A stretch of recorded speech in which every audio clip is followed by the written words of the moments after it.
শাশুড়ি হবে খুবই দজ্জাল প্রকৃতি। এইটা স্বাভাবিক নিয়ম, আমরা সকলেই জানি। শাশুড়ি মানে দজ্জাল প্রকৃতির বেশিরভাগ ক্ষেত্রে। সে কি করবে, বৌমাকে ভীষণ অত্যাচার করবে, শারীরিক এবং মানসিক। কিন্তু জামাইদের ক্ষেত্রে শাশুড়ি মা হবে একেবারে অন্য, একেবারে অন্য। আরে জামাইদের ক্ষেত্রে শাশুড়ি মা কিরকম হবে, এসি চলছে, পাখা চলছে, তাও একটা হাত পাখা নিয়ে হাত হাওয়া করে বলছে, আহা বাচ্চার আমার খুব গরম করছে গো, খুব গরম করছে। এসি চলছে, পাখা চলছে, তাও বলবে। তারপরে নানান রকমের পঞ্চব্যঞ্জন রান্না করে খাওয়াবে, খাওয়ানোর পরে বলবে, আহা আমার বাচ্চার খাওয়া ঠিক মতন হলো না গো।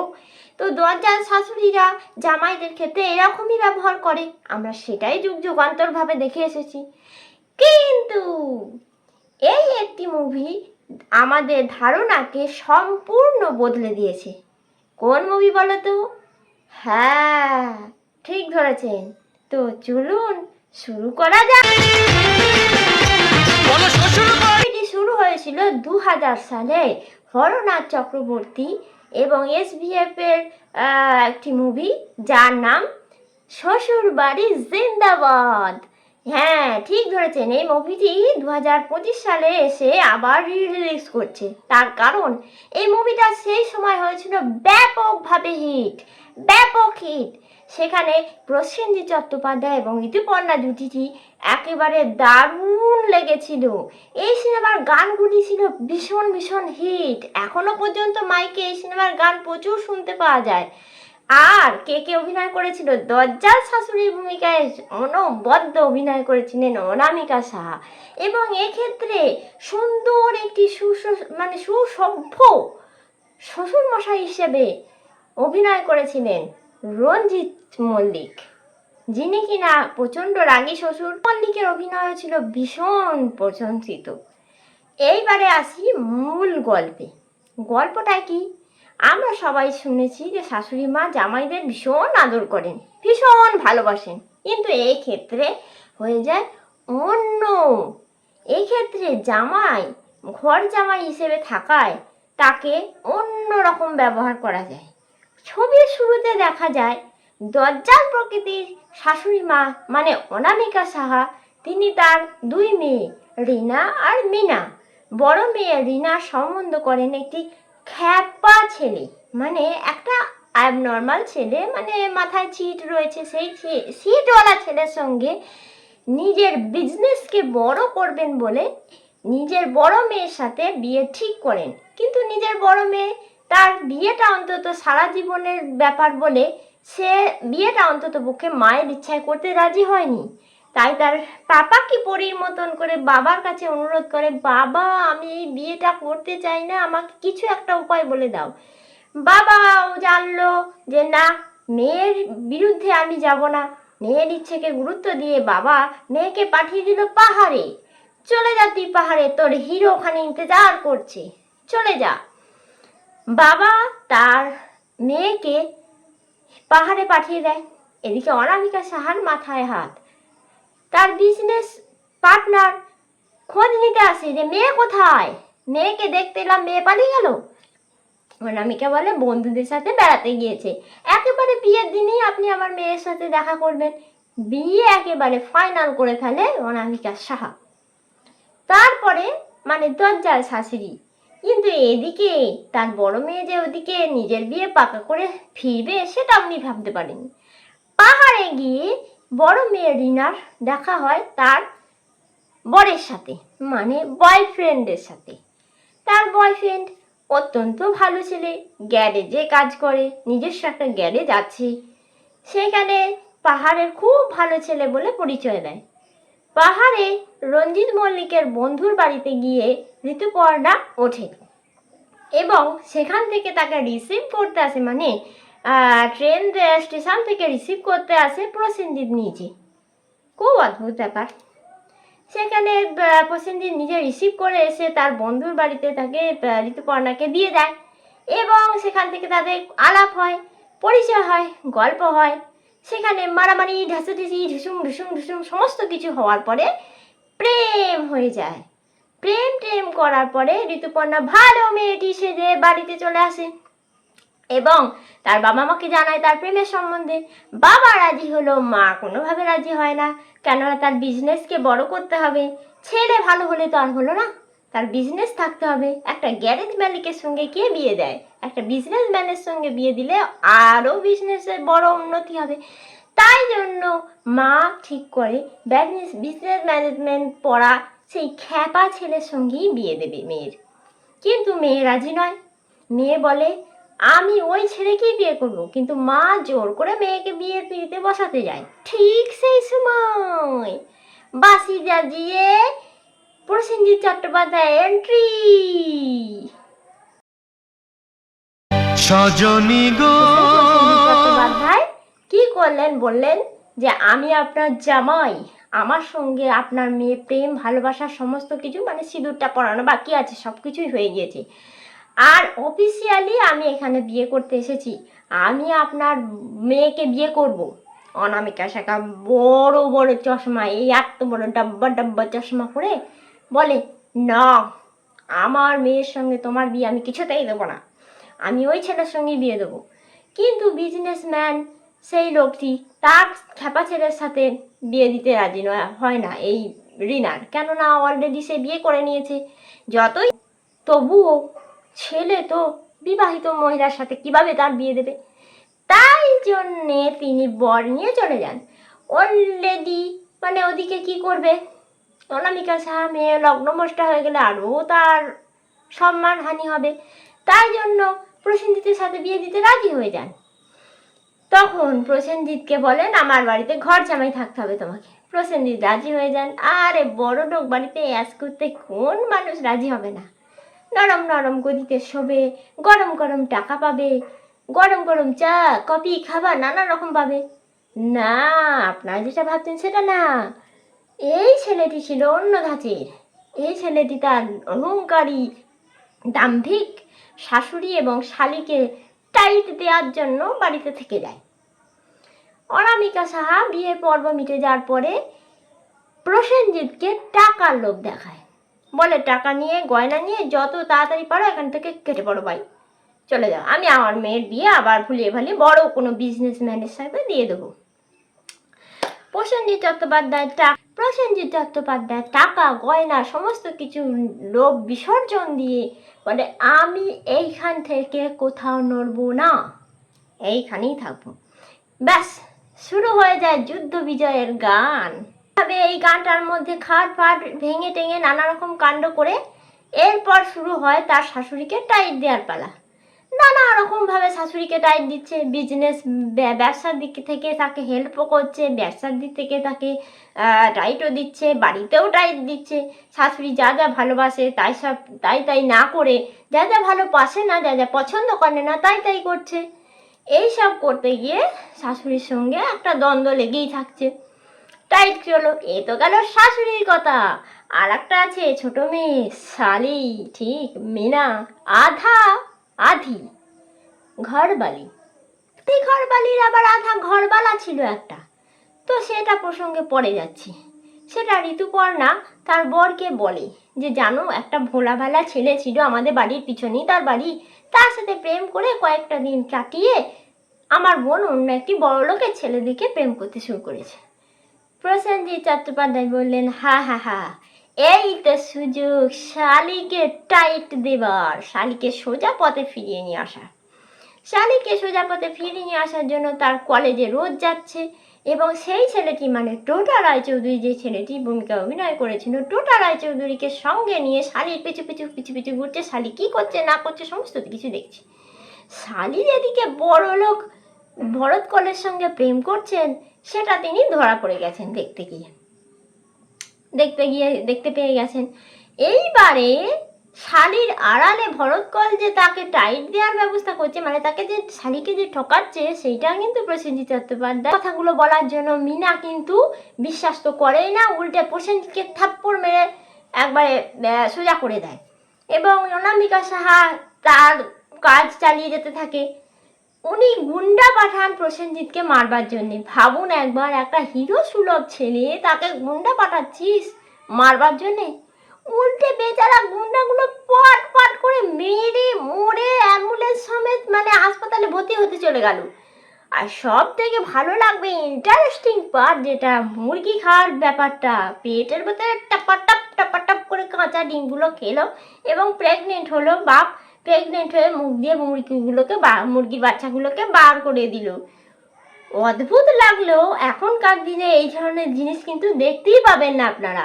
কত সুন্দরভাবে ছবিটি নির্মাতারা নির্মাণ করেছিলেন ভাবুন তো একবার। পেটের ভিতরে মুরগি বেরোচ্ছে এবং মুরগিগুলো কিন্তু শোনা যায় সত্যি সত্যি উনি বার করেছিলেন, যিনি বার করেছিলেন। পরবর্তীকালে সেটা তিনি স্বীকার করেছেন কোনো একটি সাক্ষাৎকারে। কষ্ট করেছিলেন। এবং ফিরে আসি ছবির গল্পে। ছবিতে তারপরে দেখা যায় যে মীনা একটি নাটক করছে, দ্রৌপদীর বস্ত্রহরণ। ঠিক সেই সময় দ্রৌপদীর বস্ত্রহরণ হবে, মানে ভরত গলে ওর বস্ত্র হরণ করবে।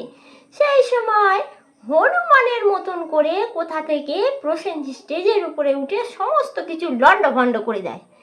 মীনার বস্ত্রহরণ ভরতকল করবে সেটা তার সহ্য হয় না। মনে মনে হয়তো ভেবেছিল যে আমায় দিলে আমি করে দিতে পারতাম, কিন্তু না, ছবির প্রয়োজনে টোটা রায়চৌধুরীকে প্রয়োজন ছিল।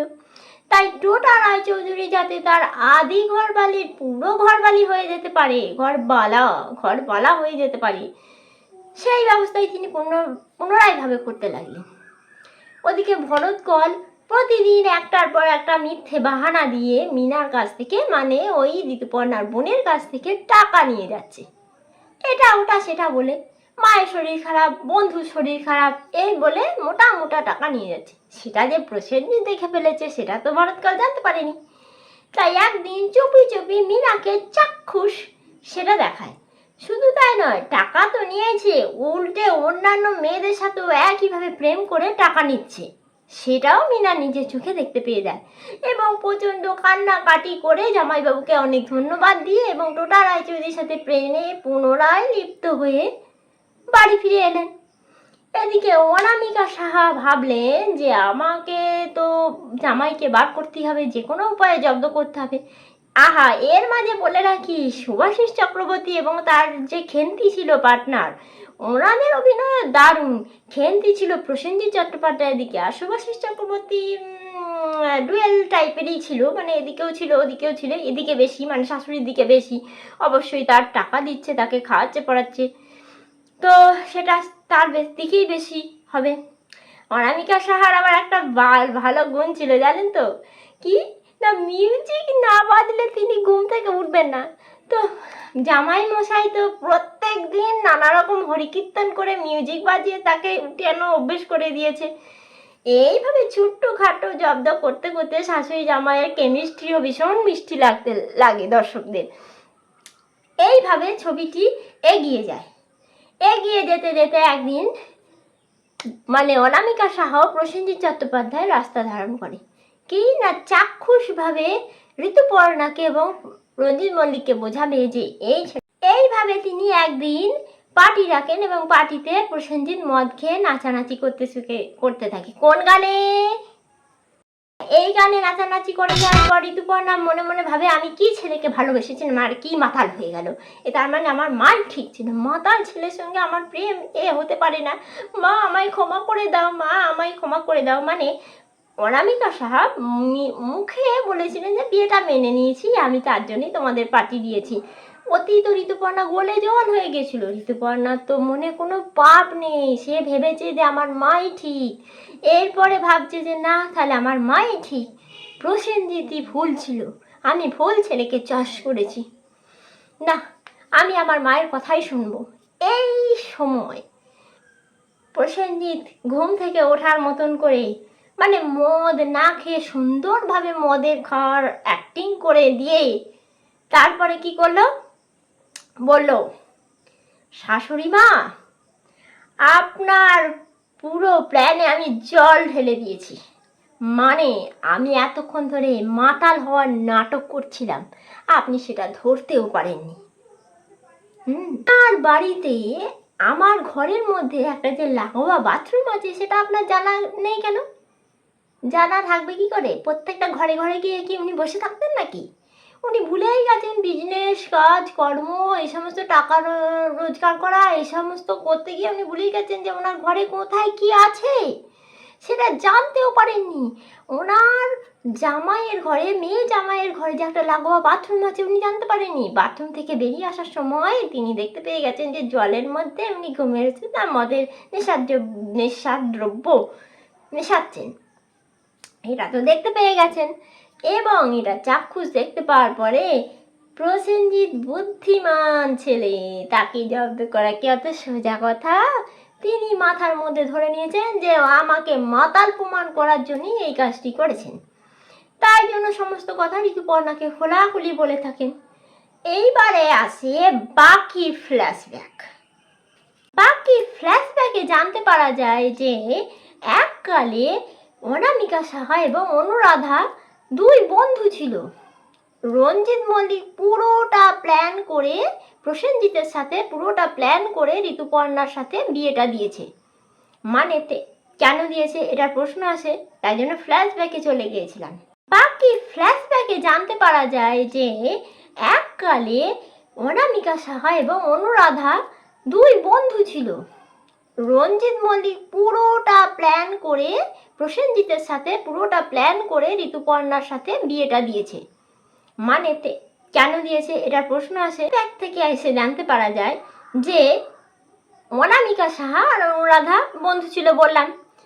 অনামিকা সাহা এবং অনুরাধা দুজনেই লটারি টিকিট কাটতো, আর অনুরাধা থাকতো অনামিকা সাহার বাড়িতেই, কেননা তার স্বামী মারা গিয়েছিল বলে অনামিকার স্বামী তার বাড়িতে অনুরাধাকে ছেলে সমেত আশ্রয় দিয়েছিল। তারপরে মানে অনুরাধা এবং অনামিকা দুজনেই লটারি টিকিট কাটতো। অনামিকার প্রচণ্ড নেশা ছিল, অনুরাধার অতটা ছিল না, কিন্তু তাও একটা দুটো বন্ধু দেখে দেখে কাটতে শুরু করে।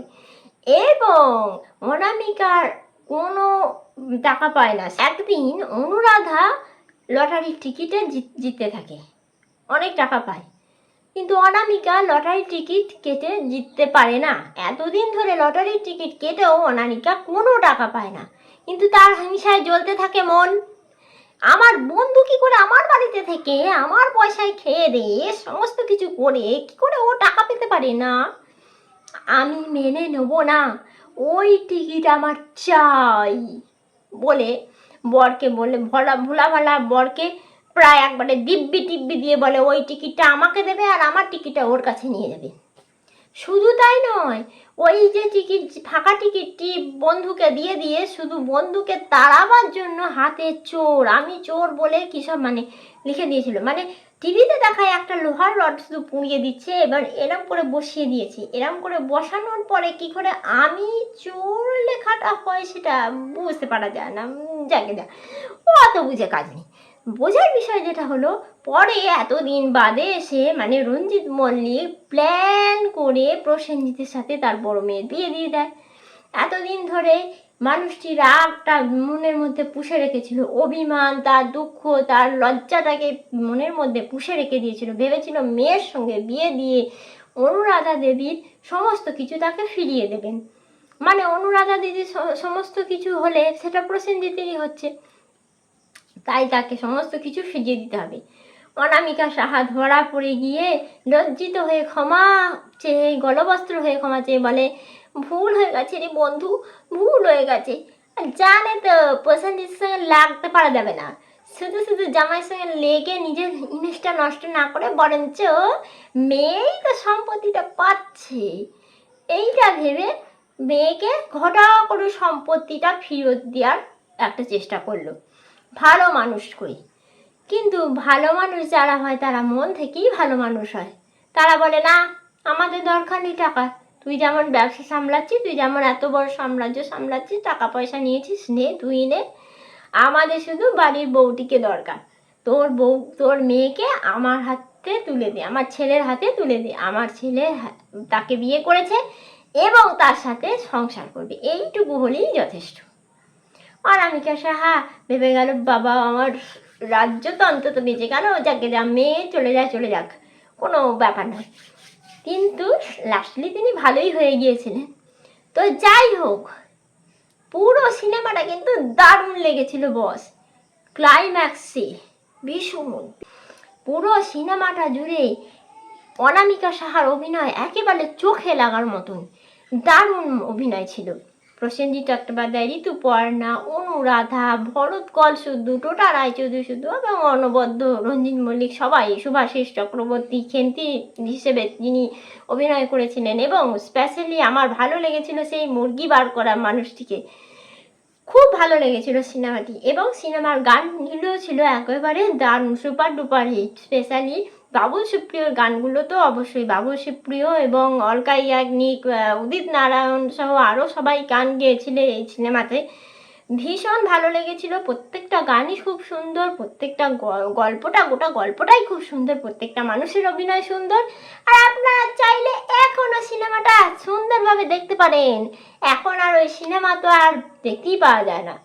বাংলা সিনেমা চলে গেল কোথায়, কোথায় চলে গেল কোথায়। যাক, এই রিভিউটা কেমন লাগলো আপনারা অবশ্যই কমেন্ট করে জানাবেন।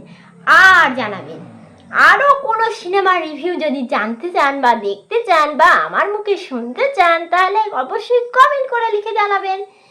আর ভিডিওটা ভালো লাগে লাইক কমেন্ট শেয়ার করে দেবেন, আর চ্যানেলটাকে অবশ্যই সাবস্ক্রাইব করে দেবেন। আপনাদের সাপোর্ট পেলে আমি আরও এরকম ধরনের ভিডিও বানাতে সক্ষম হব।